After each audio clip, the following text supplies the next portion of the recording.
기독교는 최대 종교다라는 말이 있습니다. 그리고 그 기독교 안에 신앙을 갖고 있는 사람들, 성도들도 체계 사람들이다라는 말이 있습니다.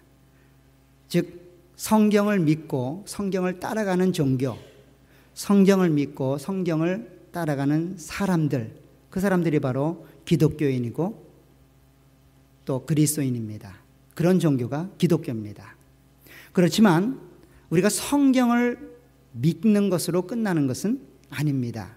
성경을 통하여 하나님을 믿는 것이 우리의 목적이지요.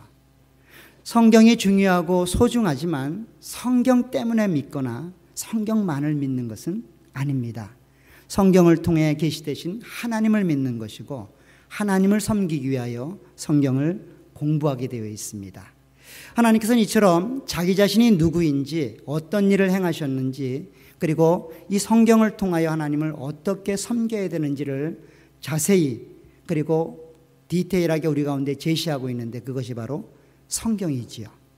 그러니까 결국 우리가 성경을 읽고 공부하는 목적은 성경의 지식에 있는 것이 아니라 그 성경 내용을 통하여 하나님을 만나고 하나님을 섬기고 하나님을 예배하기 위함입니다. 하나님이 빠져버린 성경 공부, 하나님이 상실되어 버린 믿음, 그리고 하나님이 없이 신앙생활하는 모든 것들은 어쩌면 하나님이 허락하신 목적과 상실된 채 내가 좋은 모습으로, 내가 바라는 모습으로, 왜곡된 모습으로 그렇게 신앙생활하고 있고 또 성경을 읽고 있지 않나라는 생각을 해보게 됩니다. 하나님이 이렇게 자기 자신에 대해서 사람들에게 내가 이런 하나님이다, 내가 이런 일을 행했고 또 이런 일들을 해왔으며 앞으로 이런 일들을 할 것이다 라고 그렇게 하나님의 사랑과 은혜에 대해서 스스로 계시한 성경, 그 성경을 통해서 우리가 오늘도 하나님의 사랑을 함께 체험해 보기를 소원합니다.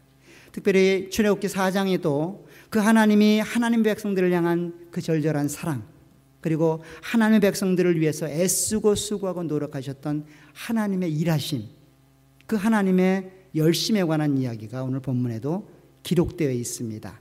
이 출애굽기 4장 말씀을 통해서 그런 하나님의 은혜와 사랑들을 함께 배우는 시간이 되었으면 좋겠습니다.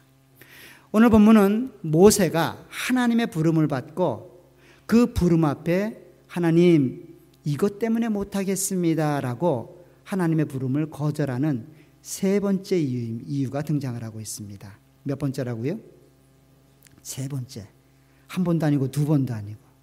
첫 번째, 모세가 80세가 되었을 때에 하나님은 모세에게 나타납니다. 미디안 광야에서 양치기로 40년의 삶을 살았던 그 모세에게 하나님은 나타나서 그로 하여금 하나님의 일들을 감당하라고 그렇게 부르십니다. 즉 모세를 보내서 이스라엘 백성들을 애굽에서 인도해내겠다는 겁니다. 그 하나님의 사역에 모세가 쓰임받아야 되겠다는 거예요. 그러니 내가 너를 보내 그 애굽에 있는 이스라엘 백성들을 구해낼 테니 가라는 거예요. 이와 같은 하나님의 첫 번째 부름 앞에 모세는 제가요? 제가 어떻게 할 수 있단 말입니까? 라고 대답을 하지요. 아마도 40년 전이면 모를까 40년이 지나버린 지금은 제가 그 일을 감당할 수 없습니다 라고 자기 자신의 한계와 자기 자신의 모습을 통하여 하나님의 요청을 거절합니다. 그것도 그럴 것이 40년간 외진 곳에서 이름도 없이 아무런 능력도 행하지 않고 그저 양들만 치는 그런 삶으로 40년간 살았다면 아마도 그 애굽으로 보내지는 하나님의 사역을 두려움으로 맞이할 것이 당연할 것입니다. 그렇게 자기의 한계와 자기의 환경을 통해 하나님의 부름을 거부했던 모세에게 하나님이 이렇게 답을 해 주십니다. 내가 너와 함께 하리라. 그러니 걱정하지 말고 가라는 겁니다. 내가 너와 함께하여 너를 통해 이룰 일들을 내가 이루어 갈 테니 걱정하지 말고 내가 보내는 그곳에 가 내가 시키는 일을 하라는 겁니다. 하나님이 누구인지를 알았고 또 하나님이 어떻게 하실 것을 들었기 때문에 그 부분에 대해서는 인정을 하는 거죠. 그러자 두 번째는 그러면 그들이 나에게 물을 때에 하나님이 누구이고 어떤 분이냐고 묻게 될 거라는 거죠. 첫 번째 거절은 자기 자신에 대한 한계였습니다. 그리고 두 번째는 자기를 보내는 하나님에 대한 무지가 어쩌면 이 하나님의 소명들을 감당할 수 없다라고 그렇게 제안하고 있습니다. 그러자 하나님은 이스라엘의 조상의 하나님으로 이스라엘이 시작부터 지금까지 그들을 인도해 왔고 그들에게 약속하신 그 약속을 신실히 지켜나가시는 언약의 하나님으로 그렇게 소개하면서 가라고 그렇게 말하고 있습니다. 즉 하나님이 누구인지에 대한 정확한 이해가 두 번째 모세가 하나님 저는 못 갑니다 라고 제안했던 거절의 답이 되고 있습니다. 그런데 이번에는 또 가지 못하겠다라고 이야기를 합니다. 우리 같으면 그냥 됐다 그만하자.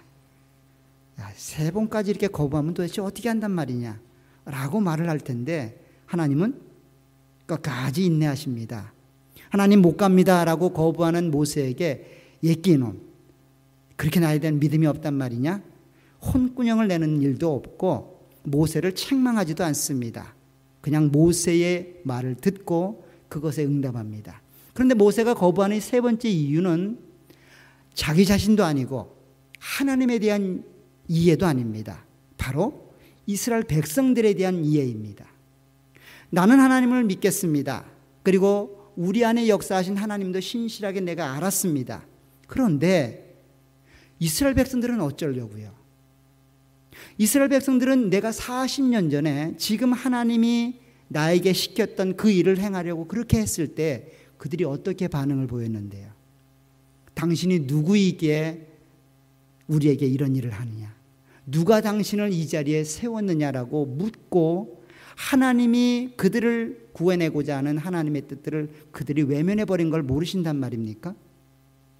그들이 아마도 저를 거부할 겁니다 라고 이야기를 합니다. 그래서 오늘 본문이 이렇게 시작을 하는 겁니다. 4장 1절에 보면 모세가 대답하여 이르되 그러나, 사실 이것은 강조입니다. 그러나 뭡니까?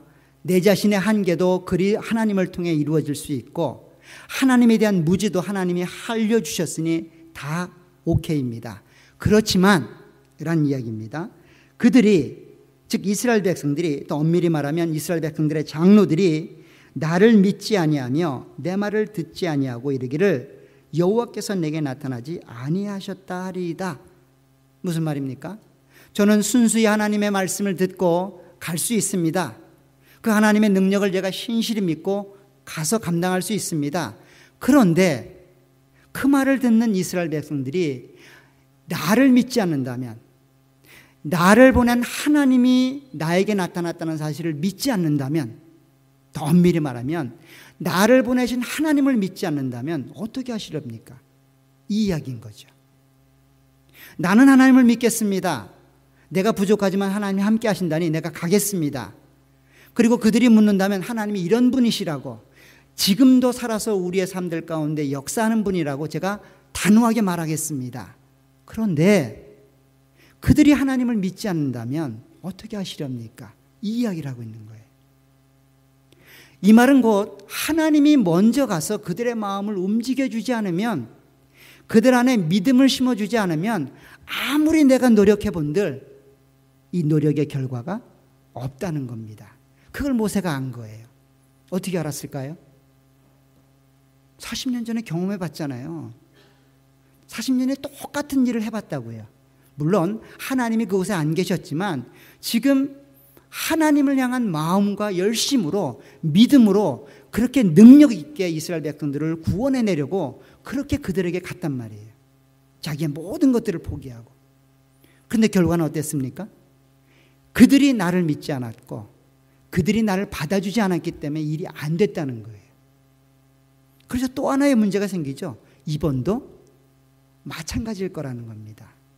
하나님이 먼저 가셔서 그들의 마음을 움직여 주셔야만, 그들의 마음속에 믿음이 생겨야만, 나를 하나님이 보내셨다고 하는 믿음이 생기셔야만, 더 나아가서 나를 보낸 하나님, 그 하나님이 이 일을 시작하시고 완성할 것이라는 믿음이 있어야만 이 모든 일이 이루어질 수 있으니 하나님 그거 먼저 해결해 주십시오라고 이야기하는 겁니다. 이런 이야기는 첫 번째 이적을 베풀고 나서 이렇게 이야기함으로 설명이 됩니다.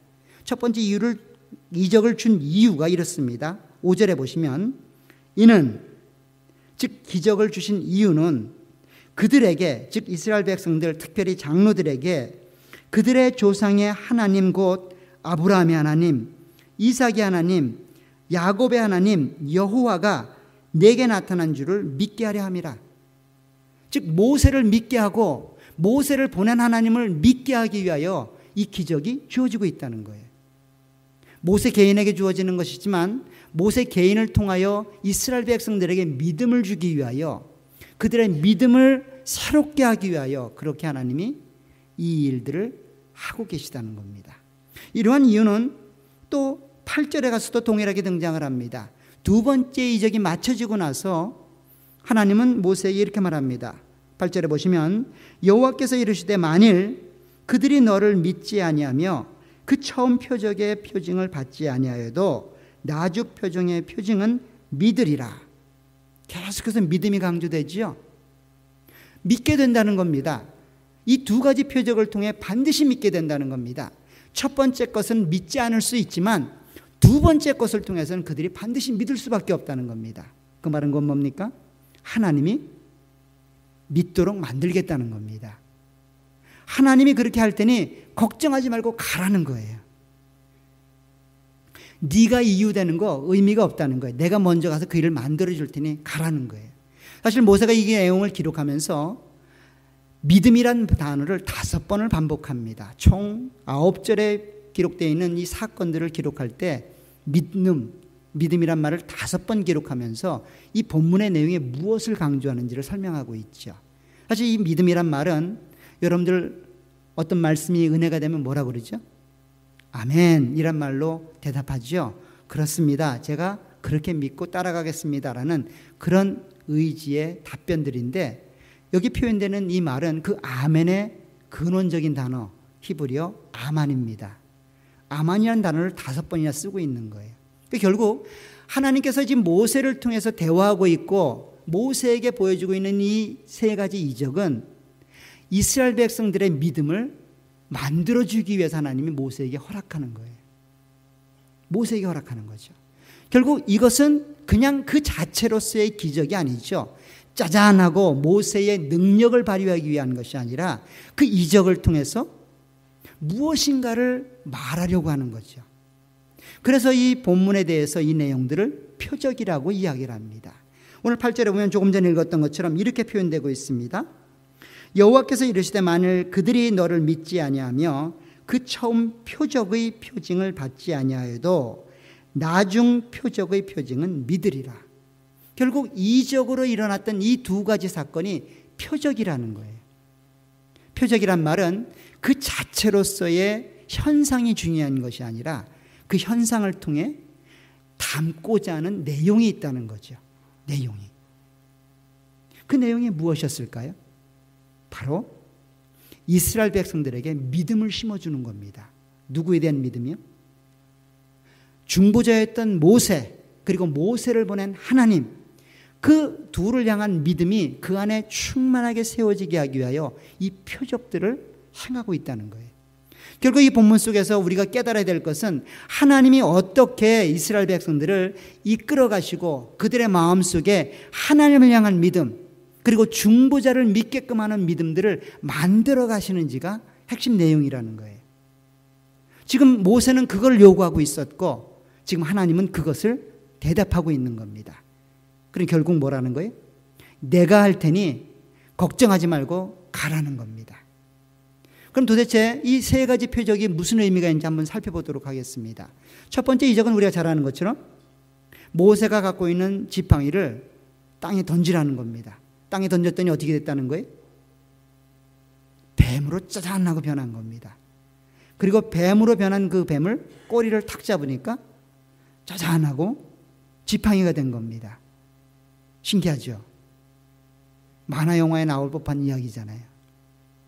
사실 이 기적을 통해 하나님이 정말 드러내고자 했던 건 뭐냐 하면 하나님의 회복에 관한 이야기를 하고 싶은 거였습니다.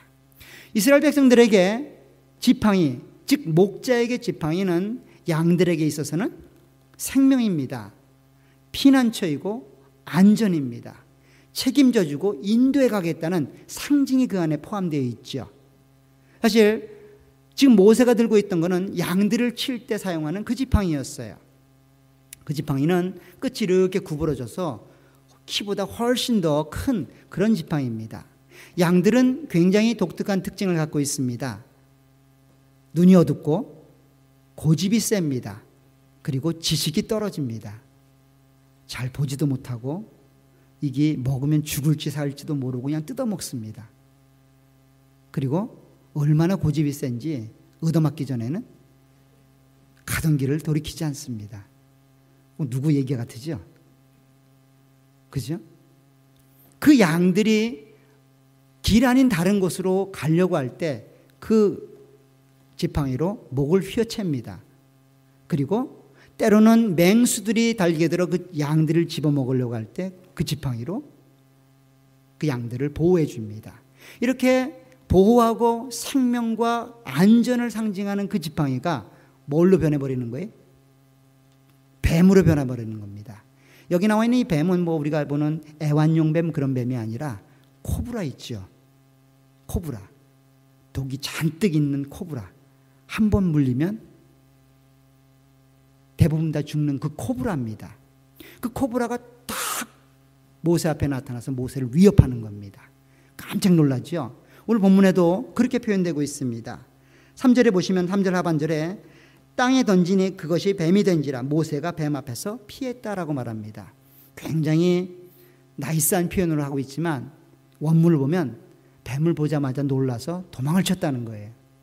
깜짝 놀란 거죠. 그렇잖아요. 여러분들 산길 가다가 앞에서 또아리를 틀고 있는 물뱀을 봐도 독이 없는 물뱀만 봐도 깜짝 놀라는 판인데 그죠? 딱 독을 잔뜩 풀고 이렇게 앞으로 공격적으로 나온다면 도망치지 않을 사람이 없는 거죠. 그런데 사실 이 뱀도 이스라엘 백성들에게는 그렇게 상징되고 있지만 애굽 사람에게는 신입니다. 힘의 상징이고 자기들을 보호하는 보호의 상징이죠. 그래서 애굽 왕이었던 바로의 왕관에는 늘 코브라가 그려져 있습니다. 모양이 새겨져 있지요. 그 애굽 왕의 신을 상징하는 거죠. 즉 이스라엘 백성들의 현재 상태를 이야기하는 겁니다. 하나님의 보호와 은혜와 사랑 속에 그렇게 살아가야 되는데 뱀의 공격당해서 어쩔 수 없이 죄인으로 그리고 속국의 종으로 그런 삶을 살아가고 있는 이스라엘의 현재를 보고 있는 거죠. 몇 년째요? 400년 이상 그 삶을 살고 있는 겁니다. 그 삶을 다시 돌리겠다는 겁니다. 어떻게 해요? 뱀의 꼬리를 잡음으로 다시 그 보호와 안전과 평안, 생명으로 하나님이 그렇게 회복시키겠다는 거예요. 이게 첫 번째 기적의 의미입니다. 결국 하나님께서 이스라엘 백성들의 현재 상태를 정확히 이해하고 그들의 마음을 회복시키겠다는 거예요. 그러니 내가 보낸 모세의 말을 듣고 모세를 따라서 하나님의 약속의 땅으로 올라가라. 이것을 지금 이스라엘 백성들에게 사인으로 보여주고 있는 거죠. 사인으로 보여주고 있는 겁니다. 어쩌면 이스라엘 백성들 안에는 그런 마음이 있었을 겁니다. 하나님이 도대체 뭐 하시는 거야? 지난 400년 동안 한 번도 나타난 적이 없었고 한 번도 은혜를 베푸신 것이 없다라고 생각되는 그들에게 어느 날 갑자기 나타나서 하나님이 너희와 함께 하시니 이제 약속의 땅으로 가자라고 말하면 어떻게 그것을 믿냐는 거예요. 그들의 마음 안에 하나님이 누구인지를 그렇게 심어주고 있습니다. 그것이 바로 지팡이가 뱀이 되고 뱀이 다시 지팡이 되는 이야기를 통하여 하나님이 회복하시겠으니 그 하나님을 믿고 의지하여 그 출애굽의 여정을 시작하라는 그런 의미가 담겨 있습니다. 아마도 이런 기적을 체험하게 되면 아마 다들 놀라서 우와 하고 따라갈지 모르겠습니다. 근데 그 기적 자체만 눈이 빠지게 되면 사실 그 믿음을 갖기가 쉽지 않지요. 아마도 하나님이 아셨던 모양이에요. 그 첫 번째 갖고 약하다. 그거 갖고 그 사람들 변하지 않을 거다라고 얘기를 합니다. 그래서 두 번째 기적을 보여줍니다. 두 번째 기적은 어떤 거예요? 어쩌면 더 쉬운 것인지도 모르겠어요. 모세 자신의 손을 품에 넣었다가 빼보니까 이 건강한 손이 나병에 걸린 거예요. 그래서 부스럼이 나고 하얗게 눈처럼 변해버린 겁니다. 깜짝 놀라서 자기 손을 바라보자 하나님이 이렇게 말합니다. 다시 그것을 품에 넣었다 빼어보라는 거예요. 그럼 어떻게 된다는 거예요? 이전처럼 새로운 살이 돋아나게 될 거라는 겁니다. 동일한 모습이죠. 회복의 이야기를 하고 있습니다. 사실 이스라엘 백성들에게 나병이라고 하는 것은 하나님의 심판의 상징이고 하나님의 저주의 상징입니다. 그래서 이스라엘 공동체 안에 나병이 걸린 사람들이 있으면 늘 격리를 시켜야 됐어요. 이유 여하를 막론하고 그 사람의 혈통과 가문 직책을 막론하고 이스라엘 백성들로부터 격리되는 삶을 살아야 됐습니다. 하나님을 섬기는 일들이 방해를 받고 있고 하나님을 섬기고 따라가는 일들이 요구되지 않는 그런 삶으로 그렇게 다른 지역으로 다른 외진 곳으로 그렇게 격리되는 그런 병이 바로 나병입니다. 지금 이스라엘 백성들이 그런 삶을 살았던 거예요. 400년간. 약속의 땅에서 하나님을 섬기며 하나님의 백성으로 살아가야 되는데 그곳에서 격리된 채 이방 땅인 그 애굽 땅에서 종으로서 400년간 삶을 살고 있는 그들을 하나님이 돌리시겠다는 겁니다. 야곱에게 약속하셨던 그 약속을 하나님이 실행하시겠다는 거예요. 요셉에게 약속하셨던 그 약속을 하나님이 실행하시겠다는 거예요. 다시 돌리겠다는 거예요. 사실 그런데 이 본문에 보면 이 품이란 말로 설명되고 있는데 엄밀히 말하면 가슴이에요. 가슴에 손을 집어넣고 빼어보니 나병에 걸린 거고 그 나병 걸린 손을 가슴에 댔다가 가슴으로부터 빼어보니 새로운 살이 돋아난 건강한 손이 되었다는 겁니다. 결국 이 가슴이란 말도 5번이나 반복되고 있는데 이것은 무엇인가 하면 이스라엘 백성들의 마음 상태를 이야기하는 거죠. 철저히 격리되어 하나님을 향한 신뢰와 하나님을 향한 믿음이 낮아질 대로 낮아져 버린 그들의 마음을 하나님이 되돌리시겠다는 거예요. 믿음을 갖게 하겠다는 거죠. 그러니 이 두 번째 기능이 훨씬 더 강하다는 겁니다. 우리가 보기에는 지팡이가 뱀으로 변했다가 지팡이로 변하는 것이 훨씬 사람들의 이목을 끌 것 같은데 사실은 마음의 변화를 가져오게 하는 그 내용은 손을 집었다 빼놓는 그런 사역을 통해서 하나님이 역사해 가시겠다는 거죠. 결국 무슨 말입니까? 하나님이 그렇게 하시겠다는 겁니다. 이 두 가지 이적을 보게 되면 그들이 반드시 마음이 변할 거라는 겁니다. 그 말은 곧 뭡니까? 하나님이 그렇게 만드시겠다는 겁니다. 이 기적의 능력이 있어서가 아니라 그 기적을 통하여 하나님이 각자의 마음속에 믿음을 불어넣으실 거라는 거예요. 그러니 염려하지 말고 가라는 겁니다. 가서 내가 내게 말한 내용을 전파하고 내가 내게 명령한 그 명령 이스라엘 백성들을 출애굽시키라는 거예요. 걱정하지 말라는 겁니다. 이 정도 되면 갈 수 있겠죠. 갈 수 있지 않을까요? 아마 여기 있는 모든 분들은 가실 겁니다. 그래도 혹여나 그런 일들이 되지 않거든 세 번째를 하라는 겁니다. 그 세 번째는 뭡니까? 나일강에 가서 물을 떠다가 땅에 부으라는 거예요. 그러면 그 물이 피가 되겠다는 겁니다. 근데 이 세 번째 기적은 처음 두 번째 것과 굉장히 다릅니다. 거기에는 회복되는 게 없어요. 그냥 물이 피로 변해서 끝입니다. 즉 더 이상 하나님이 회복할 일이 없는 거죠. 그런데 그 의미는 표적의 의미는 동일합니다. 즉 피라고 상징되는 이 내용이 하나님의 백성들에게는 축복과 생명이 보장되고 있지만 하나님의 백성을 괴롭히는 애굽 사람들에게 즉 하나님의 말씀을 믿지 않고 그분을 신뢰하지 않고 그분이 보낸 그 모세 중보자를 믿지 않는 그들에게는 죽음과 저주와 심판의 상징이 된다는 겁니다. 그래서 그 나일강에 물을 떠다가 부으면 피가 된다는 거예요. 애굽 사람들에게 나일강은 생명의 젖줄입니다. 그들은 그것을 신으로 믿고 있습니다. 나일강을 통하여 그 애굽 나라가 부흥하게 되었다라고 생각하고 있고 그 나일강이 피로 변한다고 하는 건 뭐예요? 자기들이 믿고 따라가는 신이 지는 것과 같다는 거예요. 사실 이런 이야기는 우리가 알고 있는 애굽에서 행했던 10가지 재앙 가운데 분명하게 드러나죠. 그 첫 번째 재앙이 뭐였어요? 나일강의 물이 피로 변하는 겁니다. 그리고 마지막 재앙은 장자가 죽는 거죠. 근데 둘 다가 피와 관련이 있습니다.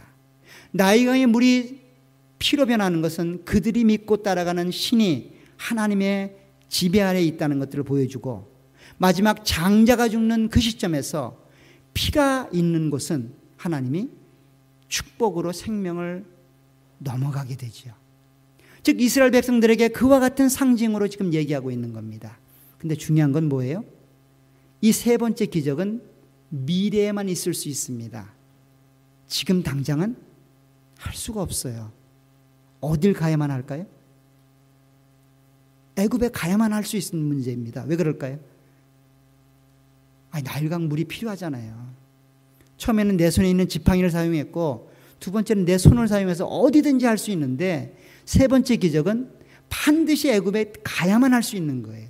왜냐하면 나일강은 거기에만 있기 때문입니다. 결국 처음 두 사건, 두 기적을 통하여 하나님은 그렇게 하나님이 만들어 줄 테니 걱정하지 말고 하라는 거예요. 이 두 가지를 통해 하나님이 그들의 마음을 준비시키고 그들의 믿음을 새롭게 만들어서 하나님의 역사를 이루어갈 테니 걱정하지 말고 가라는 겁니다. 설령 마음이 안 들어도 반드시 그 피 사건을 통해서 하나님의 역사를 이루어가겠다라고 말하고 있습니다. 사실 이사야서에 보게 되면 동일한 구원에 관한 이야기를 하고 있습니다. 그러면서 하나님이 그 이방 신들에게 그렇게 묻습니다. 너 내일 무슨 일이 일어날 줄 알아? 너 1년 후에 어떤 일이 일어날 줄 알아? 한번 말해봐. 우리가 한번 확인해 보게. 이 말은 곧 하나님이 누구인지를 설명하기 위한 거예요. 하나님은 예언하시면 그 예언함이 그대로 이루어집니다. 왜냐하면 하나님이 그 일을 그렇게 만들어 가시기 때문이죠. 이방의 종교를 믿고 있는 신들은 결코 미래의 일들을 만들어낼 수 없습니다. 혹 하나님이 하시고자 하는 일들을 알아낼 수는 있지만 그 일을 만들 수는 없습니다. 그 말은 건 뭡니까? 내가 하고자 하는 일을 네가 아냐는 거예요. 알 수 없다는 겁니다. 알 수 없다는 거예요. 지금 그 일이 미래의 애굽에 내려가서 나일강 물을 떠옴으로 이루어질 수 있으니 그렇게 일들을 감당하라는 거죠. 이와 같은 기적을 통하여, 이적을 통하여 지금 하나님께서는 그 이스라엘 백성들을 마음에 믿음을 심고 또 모세가 가서 그들과 함께 행할 일들을 미리미리 준비시키는 그와 같은 모습으로 우리 가운데 작용되고 있습니다. 이 정도 되면 아마 이스라엘 백성들은 모세를 중보자로, 그리고 그를 보낸 하나님을 믿을 수 있을 겁니다. 또 믿어야 되죠. 믿어야만 됩니다. 이것이 그 표적을 준 이유입니다. 목적이에요. 이 목적이 상실된 표적은 의미가 없죠. 의미가 없습니다. 이 표적의 의미가 상실된 채 그렇게 표적을 바라봤던 많은 사람들이 요한복음에 보면 등장을 합니다. 요한복음을 한번 가보시기 바랍니다. 요한복음 6장에 가게 되면 우리가 잘 아는 오병이의 기적을 행합니다. 오병이의 기적을 통하여 그 예수님을 따랐던 수많은 자들이 환호성을 치며 예수님에게 매료가 됩니다. 왜 매료가 되었을까요? 이분만 따라다니면 모든 게 끝날 것 같은 거예요. 이분만 잘 옆에 붙어 있으면 먹는 문제 해결될 것 같은 거예요. 잘 보세요. 예수님이 옷자락만 만져도 어떤 일이 벌어져요? 병이 떠나갑니다. 죽을 병도 살아납니다. 배고프다고 하니까 보리떡 5개와 물고기 2마리로 어떻게 합니까? 배불리 먹도록 만들어 주신단 말이에요. 이분 옆에만 따라다니면 평생 일 안 하도 약 안 먹어도 될 것 같지 않으세요? 재미난 얘기도 틈틈이 해주시고 또 기적들도 안진뱅이 일으키는 것도 한 번씩 보여주시고 눈먼 봉사도 띄워주는 일들을 해주시는데 그게 SF 영화보다 더 재밌지 않을까요? 그렇지 않을까요? 그럼 예수님 옆에만 따라다니면 어떠겠어요? 지금 여러분들 왜 이렇게 열심히 일하십니까? 먹는 문제, 병 문제만 해결되면 우리 중에 그렇게 열심히 일하실 분들이 물론 계시겠죠.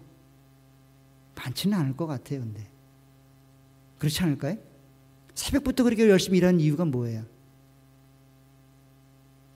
건강을 위해서 그렇게 열심히 운동하는 이유가 뭐예요? 다 그 문제가 해결된다는 거예요. 지금 예수님을 통해서 그것을 경험한 거예요. 그래서 그분을 임금 삼으려고 한다는 거예요.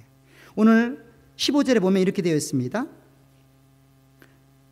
6장 15절에 보면 그러므로 예수께서 그들이 와서 자기를 억지로 붙들어 임금으로 삼으려는 줄 아시고, 그렇게 지금 수많은 사람들이 예수님을 향해서 몰려들고 있는데 그 몰려드는 이유가 그 예수님이 기적을 행하신 하나님의 아들이다, 저분이 메시아다라고 그렇게 믿는 게 아니라, 저분 밑에 가면 한몫 잡을 수 있겠구나, 저분과 함께 가면 내 인생 어려운 일 없겠구나, 저분 밑에 가면 내 어려운 문제 해결받을 수 있겠구나, 이래서 그분 밑에 가 있는 거예요.